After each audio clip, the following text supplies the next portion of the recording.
Hello everybody and welcome to Road Training Projects. It has been a snowy week 5 and I'll be doing this video just a little bit different than my previous videos. My videos have grown in length and now we're above 20 minutes. So essentially I try to keep my videos somewhat short. I would like to keep them around 10 minutes, so I'm going to be doing 2 videos a week instead of just a single video. For this video, if you haven't already guessed it, we'll be talking about snowy conditions and what we can do to kind of deal with these conditions as well. Before I go too much into how to deal with the snow and what we can do in terms of gear and then preparing ourselves in form for the snow, I'll actually be going over my week first. So I had a meet at UCCS this week, but kind of leading up to that, I started with a you guys said treadmill workout. That was an aerobic threshold.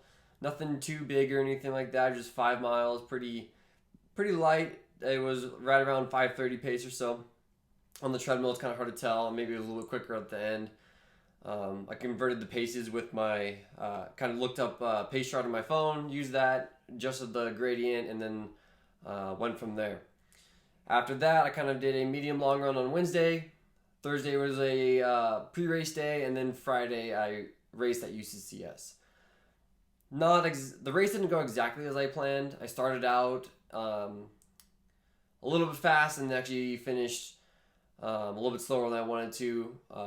Here's a video on that right now. Kind of me driving back on the long car ride back from the Springs all the way up to my house and closer to Denver. So we'll kind of hear. I just got done suffering through a race at UCCS. Out in Colorado Springs. Now I'm just driving back to my house in Denver or Wheat Ridge area. So the race overall was a little bit rough. I kind of started out in what I would normally start a 5K race in when I was in 5K shape. So I was going out like 15 flat at altitude, which is something I could have done maybe a year ago when I was doing more of the half marathon training and like 10K training. I haven't even really dove into anaerobic threshold work yet, or even critical velocity or VO2 max, which is very crucial for a 5K in my opinion, really. So, not gonna beat myself up too much over the race. I went out way too quick. I'm just having a hard time getting used to really just running on the track again. Like, for that mile, I went out too quick. I always think it's going to be way quicker, and I think it's going to be way harder than it actually is. And then I get out there, and it feels easy until I'm about halfway through the race when I get some oxygen debt, which I cannot deal with quite yet, but I will be working on it a little bit more. Overall, I know what I need to kind of work on going forward. Also, I just need to be patient with it, really. I have to start running more VO2 max stuff, critical velocity stuff, but that will come in the months to come. So probably looking at outdoor season is when I'm actually going to start to dive into the CV and VO2 max stuff.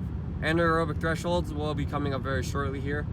Let's see, I'm maxing out my aerobic threshold in the next couple of weeks, and then I'm going to start turning those miles from the aerobic threshold into anaerobic threshold miles too.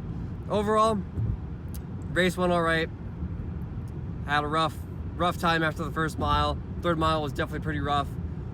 I'll figure it out next time. I'm done with indoor now.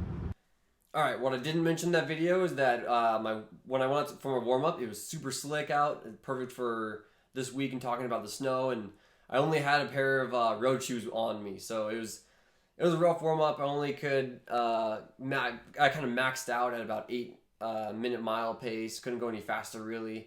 Normally when I warm up, I like to go under 7, so get a really good warm up in.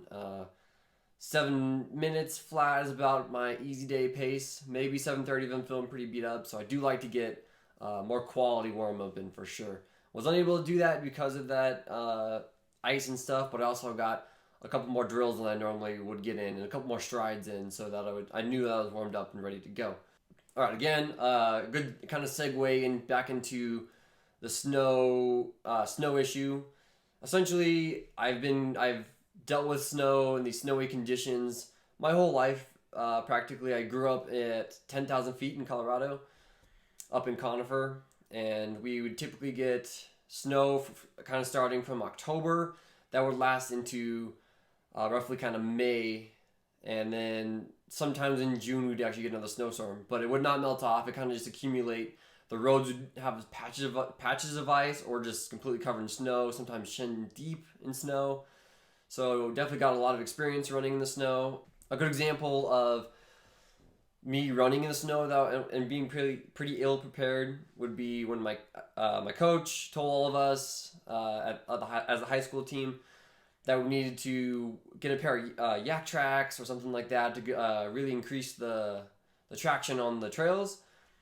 We all didn't believe him. We all went out on our road shoes, of course, and instead of running the roads that we would normally do, where they're still pretty slick, but they're not just sheets of ice, we went out on the trail right next to our high school, which we would normally hit for cross country when it was we didn't have as much snow typically, since the cross country will last August to like October for high school in Colorado. But we went out there. We were all kind of just braving it. We were like, yeah, we can handle this. Just kind of defying our coach a little bit, and we all ate it at least 3 times on that run, and we all came back after the run, saw our coach, and he saw like bruises on our knees, legs, arms, and elbows, and everywhere else. And after that, we all kind of took his advice. I bought a pair of yak tracks.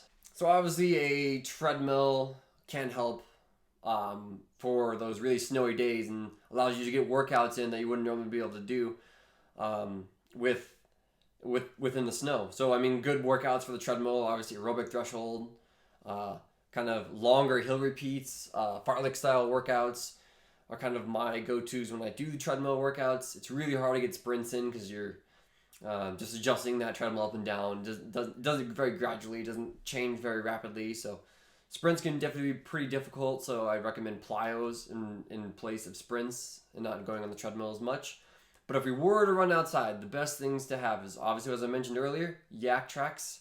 The only thing about yak tracks is they have these coils that can kind of break, and then they actually can break that rubber down as well that the coils kind of sit on. And that, I mean, you're spending a lot of money for these things. These things are like $40, $50 sometimes, and to spend that much money and have them break down super rapidly. My favorite is actually going to be these nano spikes right here. So essentially, they're similar to yak tracks with this rubber right here, but they also have these little tiny like spike-like cleat things in the bottom of the foot. This plastic thing holds that for this in particular model, and then those guys will grip into the snow. They actually work super well. I've used them a ton. After my yak tracks broke, I got a pair of these guys. Actually, my dad had a pair, and he gave this pair to me, and I still have it now. And I've gone through college with it, which is, 5.5 years, and then also continued after college, which is another like 2 or 3 years. So they last a long time. These ones are finally starting to break down a little bit and disintegrate, but overall, I've been pretty pleased with them. All right, another thing, as you guys maybe saw in some of my earlier videos, this shoe right here, Summit Unknown, as I mentioned in those videos, a trail shoe. So another good option. Trail shoes are obviously meant to get a little bit more traction, being on the trails, not the solid roads. So you got that more aggressive tread, great for the ice, better typically upper for the conditions, like a more slushy or wet conditions, keep some of that moisture out as well. But the main thing, obviously, is going to be the outsole or that more aggressive rubber on the bottom of the shoe. Again, I ran road shoes in that story. If I had a pair of these guys, I would have had a little bit better traction, and then slap a pair of yak tracks or nano spikes in this guy, and I would have no problems at all up there. Another thing that we can do in terms of form is really just kind of leaning forward into our gait a little bit, and kind of just trusting that we can kind of stay upright, really. I mean, most people, when they hit ice, they want to stop and slow down as quick as possible.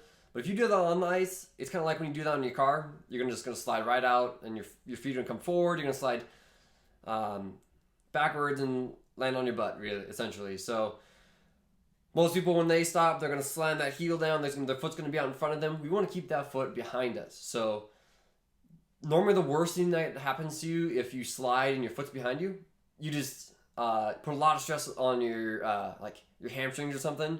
But if you're pretty limber and you stretch it quite a bit, you're going to be just fine. It's better than taking a spill and breaking a bone or something like that and causing a more severe injury. So if we're leaning forward, landing on that midfoot, not on the heels so much, we're going to be a lot better off and actually kind of fall into it and kind of trust that if you push into that and lean forward, you'll be fine on the ice. So obviously advantages to wearing all this and having all this in your arsenal is less running on the treadmills, which is kind of great. Those are kind of boring. You know, you just stare at a wall or the TV screen. You're trying to read it, but you're also trying to do a workout on the treadmill. It becomes more difficult to read, and you can listen to music maybe. I did my long run this week on the treadmill, 15 miles, and by mile, I would say 5, I was already done. And then mile 7, I was like, I'm only halfway, and I'm already dying, I feel like. I mean, it's just harder to push through. I do like treadmills, though, in terms of like mental toughness and stuff. When I was training for my marathon, it's a really good thing to kind of hit those guys because it really teaches you how to kind of grind out the mileage. But, I mean, for the most part, not my ideal situation. If I can avoid the treadmill, I will. But in terms of quality of runs, sometimes even the yak tracks and stuff, can't quite fix all of it, and I do a little more comfortable on the treadmill. It's like weighing the option. Do I want to go out in the blizzard or do I want to run on inside? So sometimes we do have to run on the treadmill. So I guess the real advantage to this is when you run outside, we're risking less injury and then less days off. So, I mean, if you're more consistent, that's how you really get to be good. And that's my philosophy with training. I try not to get injured as much as possible. Try to keep those injuries away. I'm not going to risk extra injury. I'm not going to increase my stress of my workouts too much where I'm not going to be able to handle it or go to those crazy over 100-mile weeks if I can't handle it or have one of my athletes do that. Right now, I'm at the point where I can hit 100-mile weeks pretty easily. When I was training for a marathon, it was not as bad as it was before when I tried to hit those 100-mile weeks and I would actually get injured. So after all the injuries I've had in college and high school, I try to avoid injuries as much as possible and stay consistent. And I've seen a lot of improvement since then. Another thing that has actually, I feel like has caused a lot of improvement since college and high school is once I graduated, I started doing this this workout called critical velocity. So essentially, abbreviated CV.